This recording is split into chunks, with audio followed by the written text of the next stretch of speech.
Locke has electrical engineering degree from Cornell University in Ithaca, New York.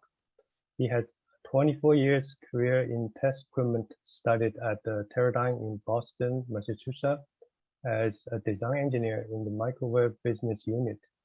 He designed RF and millimeter wave instrumentation at the Teradyne and LTX. In 2018, Aaren joined the Cohu ISG team and is managing RF and millimeter wave interface solutions for the automatic test industry. Thank you, Aaren. Hi, everyone. Welcome. In this presentation, we're looking at some of the innovations in package testing of 5G millimeter wave applications. It's presented by me, Aaren Lonks from Cohu ISG, and there is content provided as well from Don Thompson, who you just heard from R&D Altanova. Let's see. Okay, so some of the challenges that we're facing with 5G package devices, as most of us here know, it's a lot more challenging than the traditional 2 to 6 gigahertz market and the package devices at those frequencies. One of the big challenges is how do we calibrate the tester signal path right to the device pin? And that goes hand in hand with the managing the signal integrity and minimal loss with impedance control from the tester to the DUT. Really happy that Don's presentation was just before this. He went over an overview of a lot of the issues there. We also are concerned with the overall implementation costs, and as Don mentioned earlier as well, as you heard, most of the tester solutions to 5G incorporate more and more cables. As we go to higher site count in parallel test and higher pin count of RF signals on these devices, we're adding more and more cables to these load boards typically, and it's becoming quite a bit to manage. Okay, so what we've been looking at here in Cohu is the idea of a RF interceptor contactor. Basically, the interceptor intercepts the RF signals between the DUT and the tester, bypassing the primary load board with some of those signals to basically create a focused RF board, small in size, but still contains all the complexity of RF switching and RF signal routing, reduces those trace lengths that, again, Don was talking about earlier, and decreases the cost and complexity of the overall customer load board. And as well as minimizing the interfacing requirements by putting a blind mate interface directly on the interceptor. An older version is shown here with connectors, but you'll see in one of the later pictures a newer version that actually has blind mate interface direct to the tester. So the interceptor, as I mentioned earlier, includes 55 gigahertz RF switching capability. In most of our cases, we're using grounded coplanar waveguide transmission lines. The interceptor includes a MIPI RFFE RF switch controller so that the tester instrumentation, typical tester instrumentation can drive that switch controller, set all the RF switching as needed on the interceptor to provide that fan out for 32 channels from maybe 4 tester instrumentation channels. And the interceptor also includes Cohu ProTrace technology, which provides serial number tracking, number of insertions, and other metadata related to the contactor itself. This is an overview of the construction. So this large green board here is the scale of a Diamond X tester load board. The interceptor is shown here. The interceptor PCB, which has all the RF switching, is this this board that's sandwiched in between this interposer. The interposer has standard low frequency spring pin interface to the load board to provide that MIPI controller and other power and control signals to the DUT that don't require RF intercept.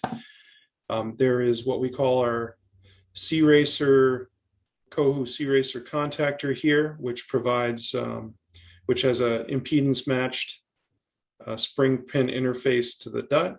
There's an RF shield on top, which is acts as a stiffener and shield, and shields a lot of the sensitive RF components, as well as provides EMI, electromagnetic interference protection, and other features.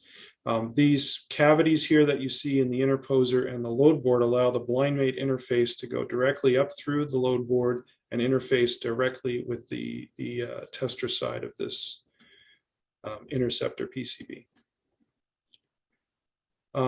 So here's a little closer view of the C-Racer contactor, which provides impedance optimized spring probes up to and beyond 60 gigahertz. The PCB shown earlier includes coaxial vias that bring that signal from the tester side of the board up to the handler side of the board. As you know, as Don mentioned earlier, precision feature control on the PCB is a key aspect of all of this. So controlling that impedance, correlating simulation to actual manufacturing of the PCB is all critical to these RF challenges. Another aspect of our interceptor test cell approach is to include these calibration substrates, which some call DUT surrogates. Basically, these are components that are designed to match the customer DUT geometry and allow for act as a transfer standard to provide open short load through and other structures right to the device pin in a calibrated sense. So allows the tester the tester CalPlane extension software to calibrate the entire signal path right to the device pin. Here's a picture of the interceptor without the shield on. You can see some of the RF CPW signals being routed here. There's this is the top surface of the blind mate interface shown here. You see the C-Racer contactor in the middle, and other support circuitry such as the MIPI controllers. There's temperature sensors and identification EEPROMs and other things on this board. Basically, and I'm sorry, the way the gallery thing is showing, it's covering up some of this screen. I'm not sure if you guys even see that. The notion here is to provide the shortest possible PCB distance from the tester source to the DUT. So in the case of a very large load board, you have long transmission lines. And as you heard earlier, loss per inch, loss per centimeter is a big issue as you push higher and higher in frequency. So one of the main concepts of the interceptor is to allow that tester signal to come in very close to the DUT and have a very short transmission line length between that interface and the DUT. Other parts of the interceptor mentioned earlier, we have basically by default it includes a shield over the RF components. When you put multiple interceptors on a load board in a multi-site application, you get a built-in EMI shield in between the sites. The blind mate interface that we're using on this is 2.5 millimeter pitch, basically an order of magnitude finer than a lot of the other solutions out there. As I mentioned earlier, right now we're working with 32 RF pins per DUT, possible expansion to 64. One of the key aspects of this whole thing is to basically make the overall load board a lot more generic. So it can use that cheap FR4 that Don mentioned without having any of the ill effects on the RF traces, because the RF signals bypass that board, go to this optimized board, which can be identical per site and a lot simpler to design, similar manufacturing. But since it's so small, you're using a lot less of that expensive RF laminate material. Again, calibration substrates, we provide the calibration substrates provide a means to have a transfer standard in the DUT pocket and allow that tester instrumentation to extend its cal plane right to the device pin. And, you know, as one of the things mentioned earlier as well, this is sort of a tester side view of a Diamond-X load board. You see the quantity of cables growing as we go higher and higher in site count and pin count. And at some point you fill up this volume with cables here. It becomes a pretty unwieldy beast, very difficult to assemble, very difficult to manage. If you have a broken cable or something, you have to get in here and figure out which one and remove that cable without disturbing the others. So trying to eliminate as much of that cable rat's nest as possible is one of the other key features of this, key targets for this kind of solution. So here's a little close-up view of the internals of the interceptor. Basically, as I said earlier, we have standard spring probes that interface with the primary customer load board, which can be an inexpensive non-RF board. This blue section and yellow section is the interposer. The RF optimized PCB you can see here in green. Now, one of the things that was mentioned earlier is that these boards on the load board dimensions go up to 5 millimeters thick. I've seen even 6 or 7 millimeter thick load boards, and it becomes quite difficult to do some of the RF optimizations as that board gets bigger and bigger. In the case of the interceptor, this is in the 1 to 2 millimeter range.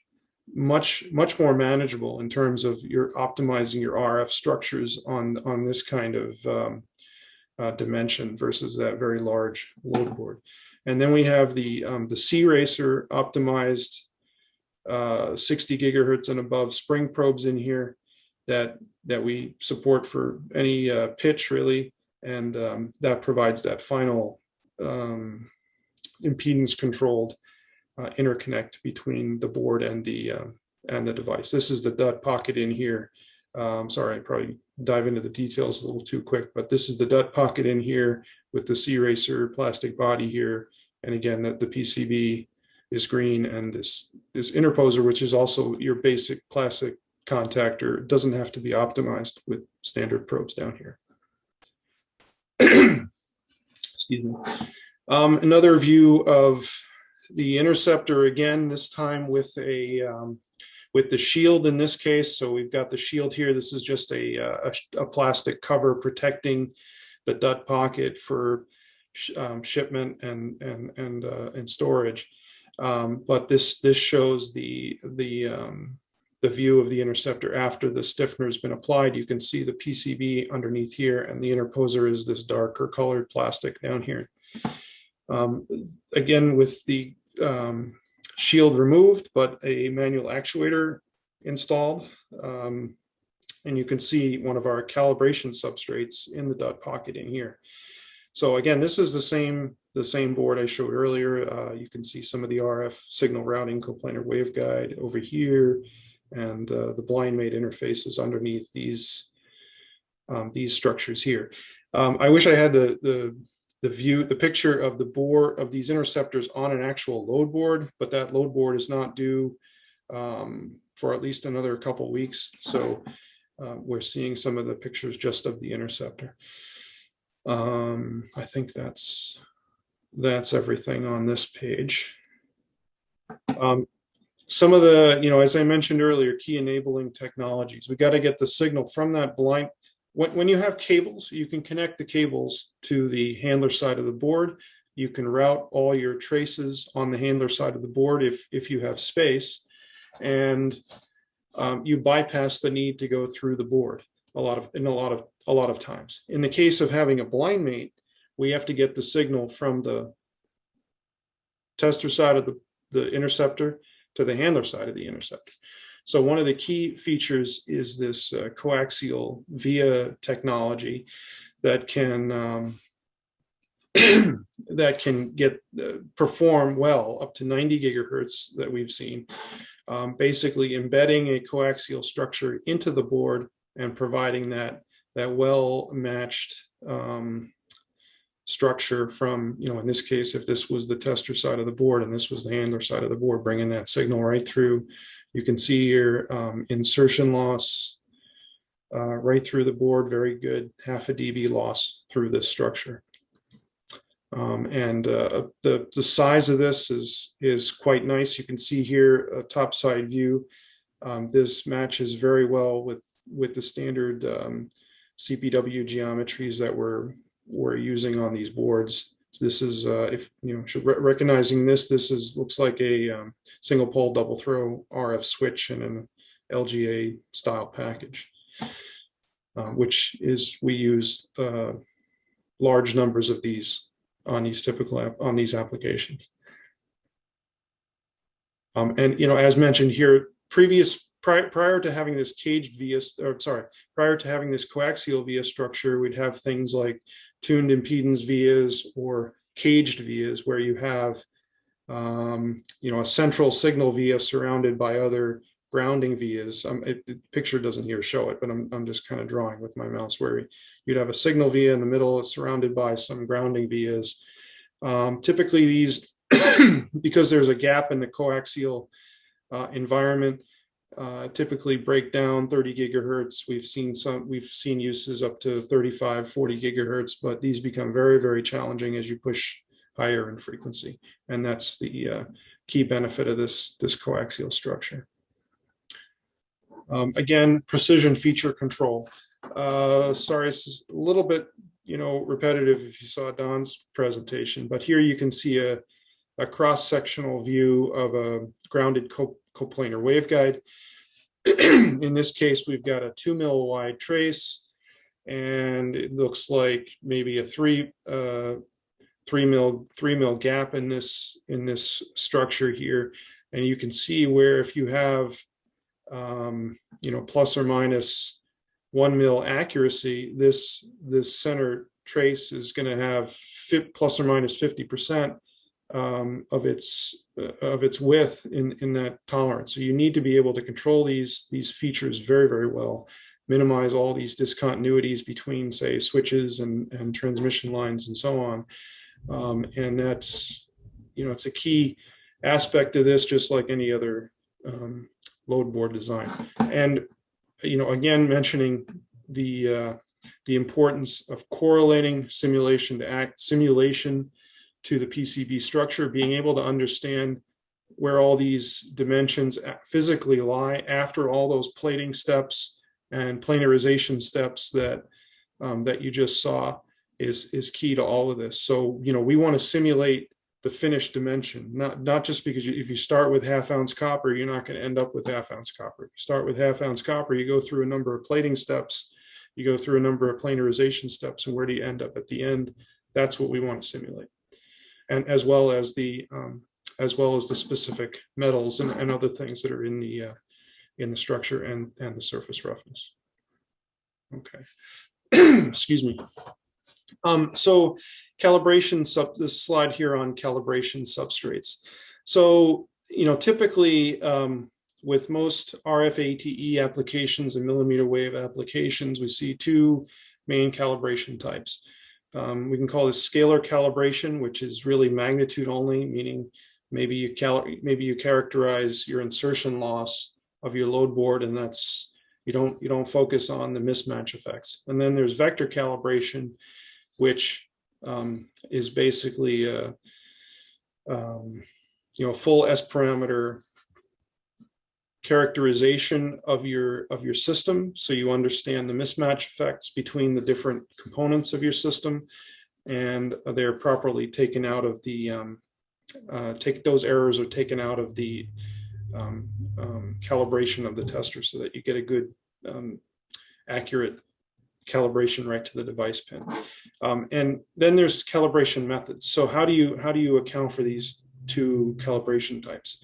One is S parameters are basically measured by your supplier, and in this case, Cohu. So we would measure the contactor or the board, and we would provide those S parameters.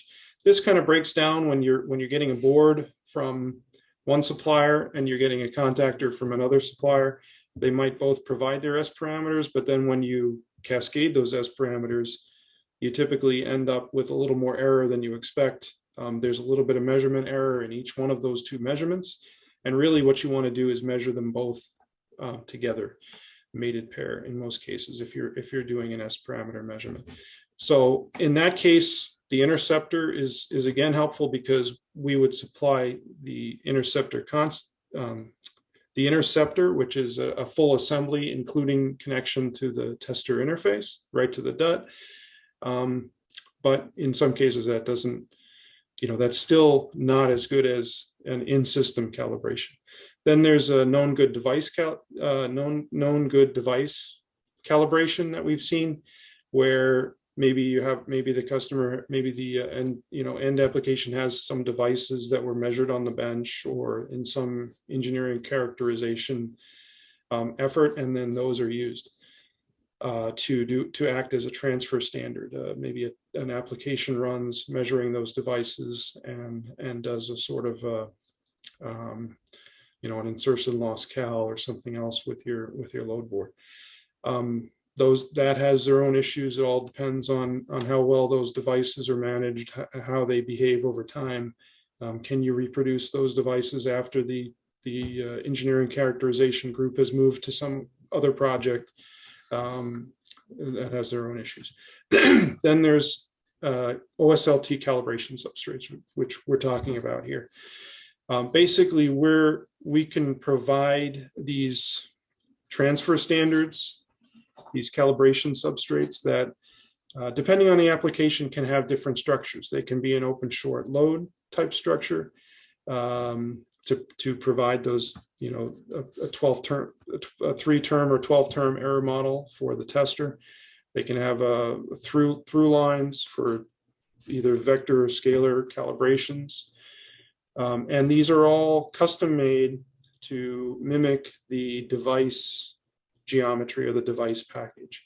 So here you can see this, this particular device has, I think this one had 3 transmit lines on this side here and 4 receives. So it had these transmission lines in between these lines here. And then there was another one similar to this, but maybe it connected this one to this one and this one to that one. So you can have these different combinations of throughs that provide that capability. And then there would be, it's a little hard to see in this picture, but there would be the opens, the shorts, and the loads as well for that structure.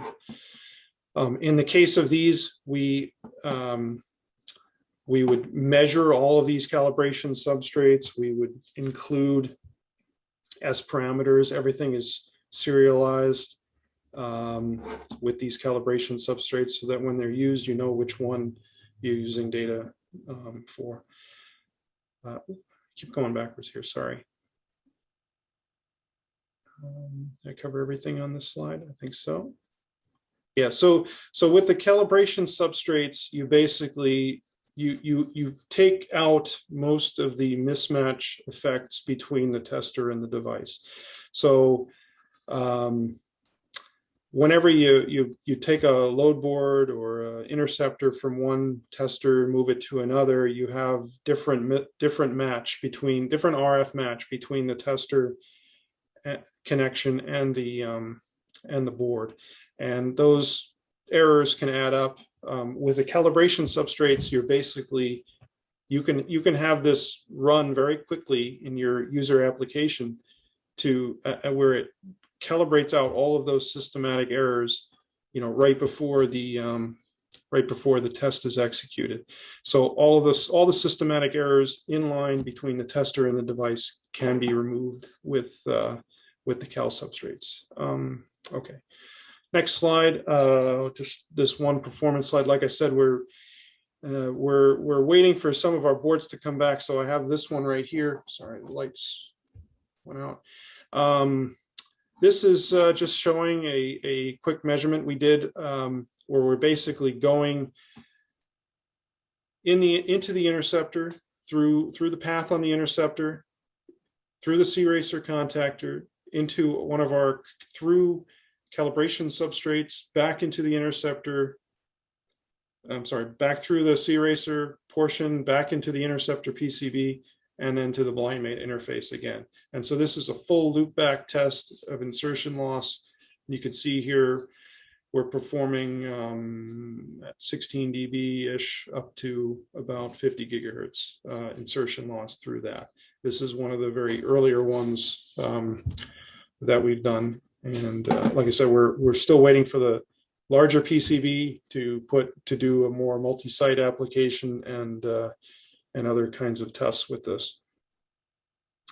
Okay, so summaries and conclusions. So our interceptor design supports 5G tests for these packages. C-racer supports anywhere from 150 micron to 800 micron pitch, and we can go beyond that as well in some cases, depending on frequency and other factors. The calibration substrates is key to allowing the tester to have a calibrated path right to the device pin. Of course, signal integrity and insertion loss is critical on something like this. The elimination of the cables is a big aspect of this. Having a blind mate interface very close to the device pin is key to eliminating the need for those cables. So there's many reasons why those cables are added to these load board assemblies, and we're trying to remove some of them. And again, thanks everyone, and thanks to Don at R&D Altanova. I don't, if maybe it wasn't clear, but R&D Altanova did the PC board portion of the interceptor manufacturing here, and that's what I have here. I guess it's open to any questions. Thank you, Aaren. I think the first question is, you mentioned the blind mate connector all the way to the intercept board. Does that mean you have to standardize the connector location from the tester perspective? Yes, we, in order to minimize the mechanics involved on the tester, we have a few standard locations for that blind mate interface. So there's still a few issues to work out, and basically to cover all kinds of package types and multi-site pitches and different handler configurations. But yes, the idea is to standardize those locations. So even if you have one device to the next, those blind mates will come out in the same place. I suppose you also need to standardize certain Z height in terms of your yes. interposer. But the Z height, yes. So the idea is to standardize the Z height as well as the XY position, which I just talked about.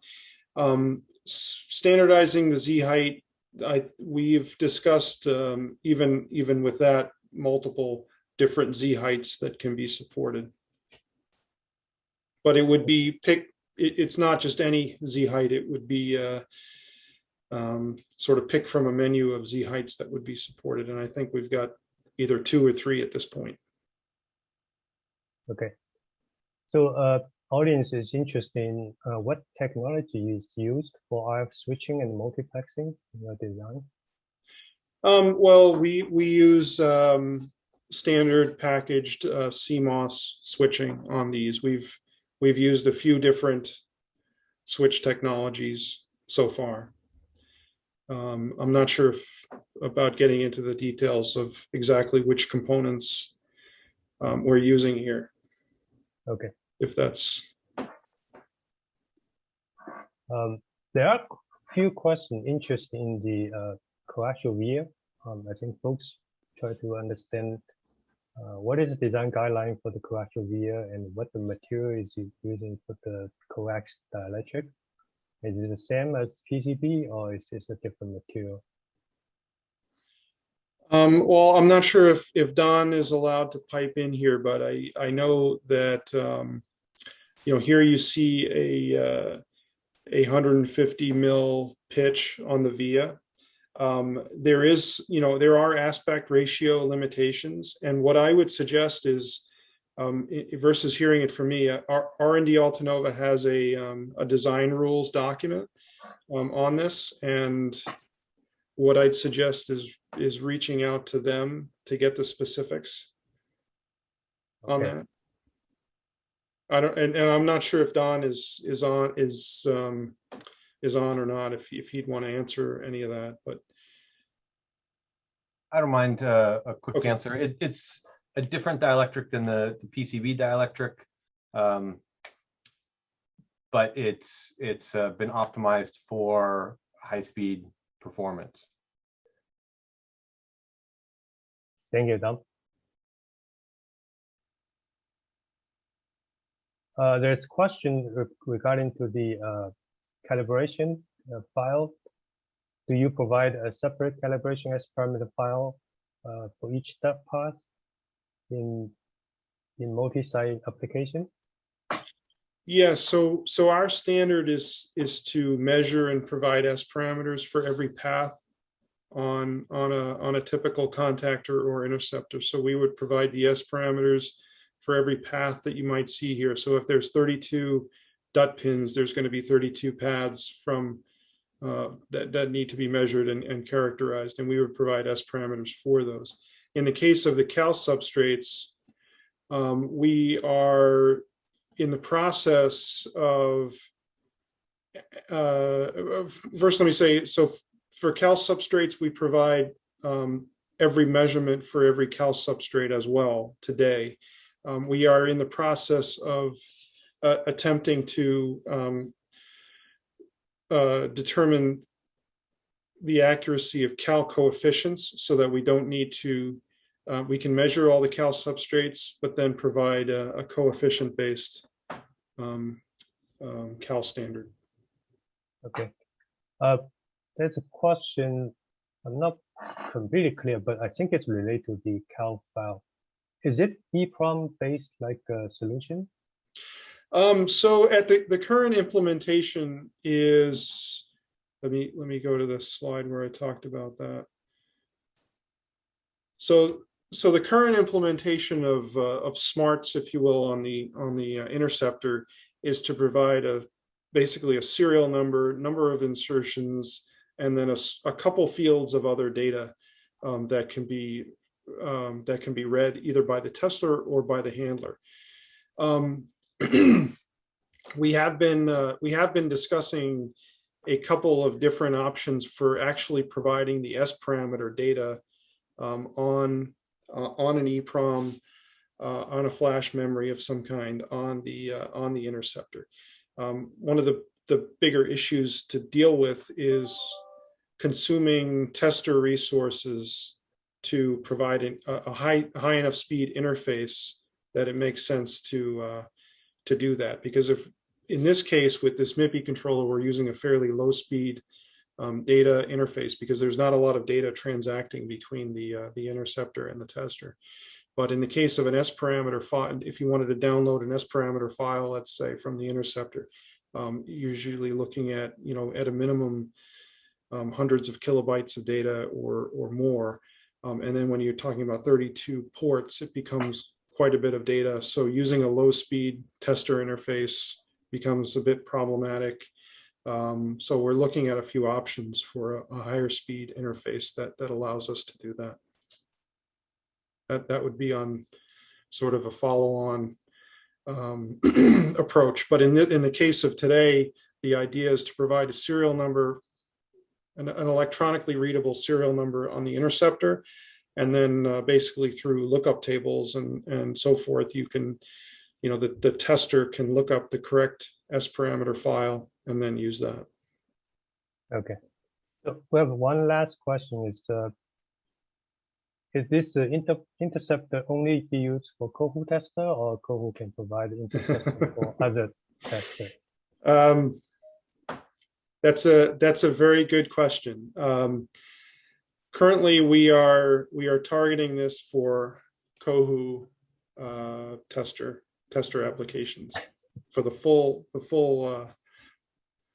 ensemble of items discussed here. But obviously, many of these pieces are available with other tester platforms. We do provide calibration substrates for any contactor, for example, that we provide. But the full interceptor solution with the blind mate interface is certainly Cohu tester at this point. Great, thank you again, Aaren. Thank you. To once again thank our sponsors who've made this event possible and made it available without registration charge to the attendees. Our premier sponsor, Cohu, our emeritus sponsor, JonsTech, our honored sponsors, ISC, iWin, and TSE. Our distinguished sponsors, Backer Hotwatt, Innovative Circuit Engineering, JMT, Nidec SVTCL, R&D Altanova, UI Green, and lastly, our exhibitor sponsors, ELES, MJC, Phoenix Test Arrays, and Smith's Interconnect. So I'd like to thank all of them, and also give an extra special shout out to Cohu, who is our premier sponsor, and they are the market leader in test interface solutions for very challenging applications in different areas. And also would like to thank ISC, who's the global #1 total test solution provider with products in the elastomer socket and interposers, spring pin socket solutions, and burn-in socket solutions. So once again, I thank all the sponsors. I thank you as the attendees. We look forward to seeing you again tomorrow at 7 a.m. Pacific time. I wish everybody a great day, so thank you.